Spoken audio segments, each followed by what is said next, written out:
You think professional pianists don't get frustrated and unhappy with their practice and playing? Think again. I get frustrated with getting stiff when I play something very fast. I get frustrated with the way I phrase. I get frustrated with mistakes.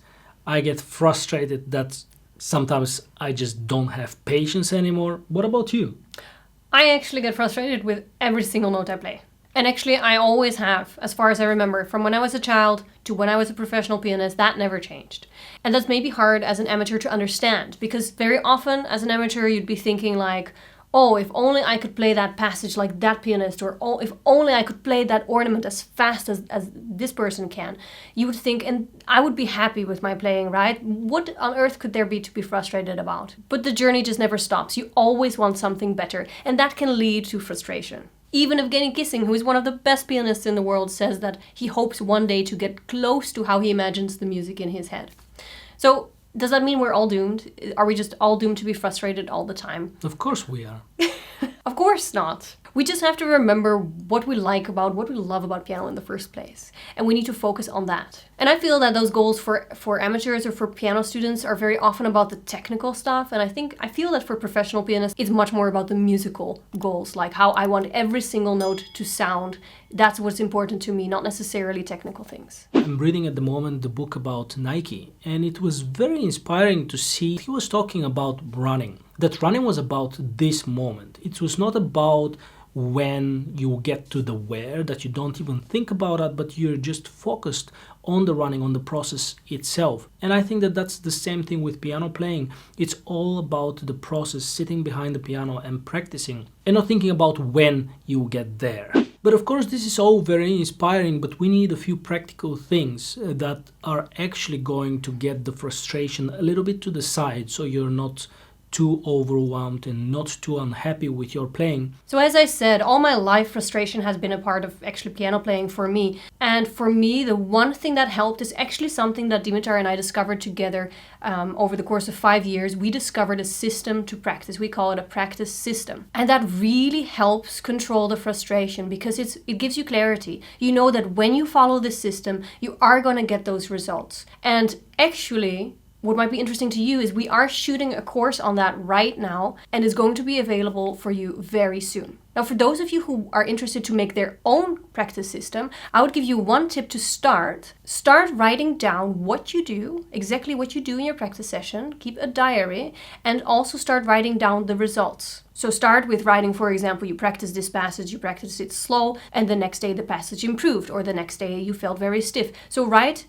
everything down very clearly, because over the course of several weeks, you'll start being able to see patterns and you'll start being able to build your practice system. And the second tip that you can use is not only have a practice system, but use a timer. Like for me, I guess also for you it works the same. Absolutely. Timer, it's something super simple, right? Like you can put a 15-minute timer and set it off and just go and practice.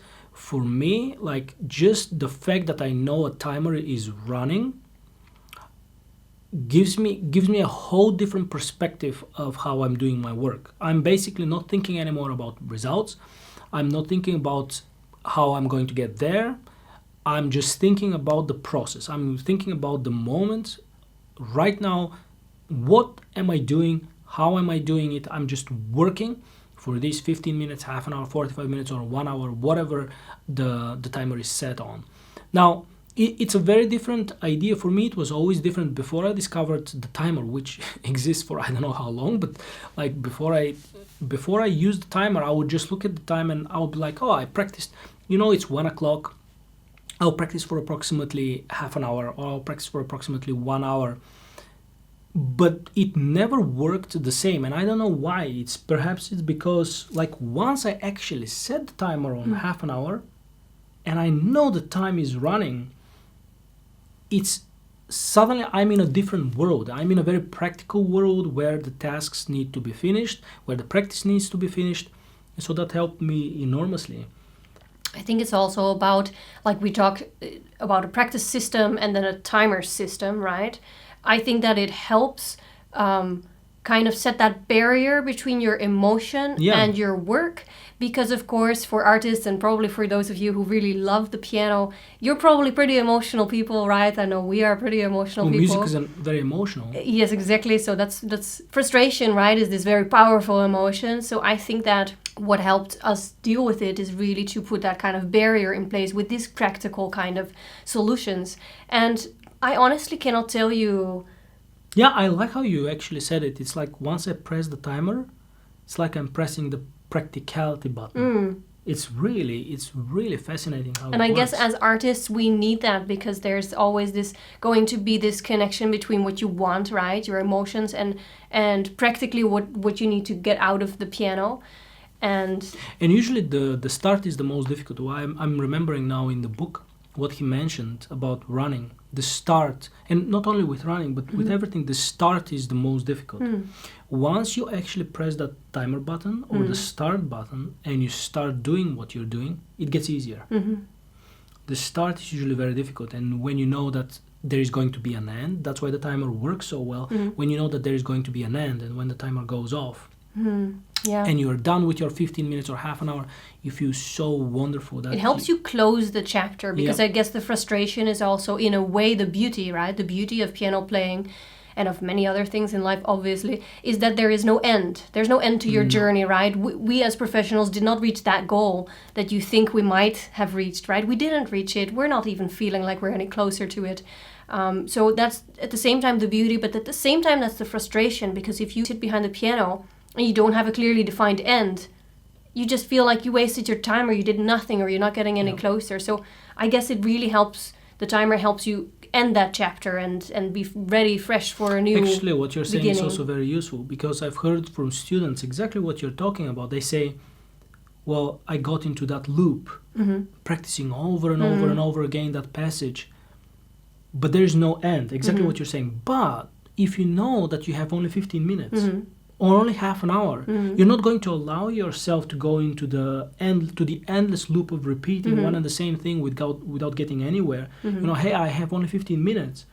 Shall I do something else as well? Or shall I write something down? So it's actually, I get something practical and useful out of that practice sessions. Now we are done because the 15 minutes are almost finished. This video is almost finished. So yeah, sorry, you've had enough. Yeah. We've had enough. We've had enough, right? Don't want to get frustrated. And when the course is ready, it will be out for sale. And I think that's going. We put a lot of work into it, and we're trying to make it very practical. Honestly, that was like a turning point in our careers for us. It really helped with a lot of things. We'll get into that later, but it did help. It was the only thing that helped with my frustration, and I've never honestly been truly frustrated since. About other things, maybe, with my piano playing. No, there'll be always frustrations that you have to work through, but if you have a plan of action, if you know what you're doing, and if you have something practical to rely on, it's usually very helpful. Don't forget, we actually have a Spotify playlist. Dimitar's pieces are there, you can listen to that, and we also have included some of our classical favorites and our modern classical favorites and some unknown artists, so check that out. And thank you so much for being here watching our video for us. As always, it was a great pleasure. See you next week again.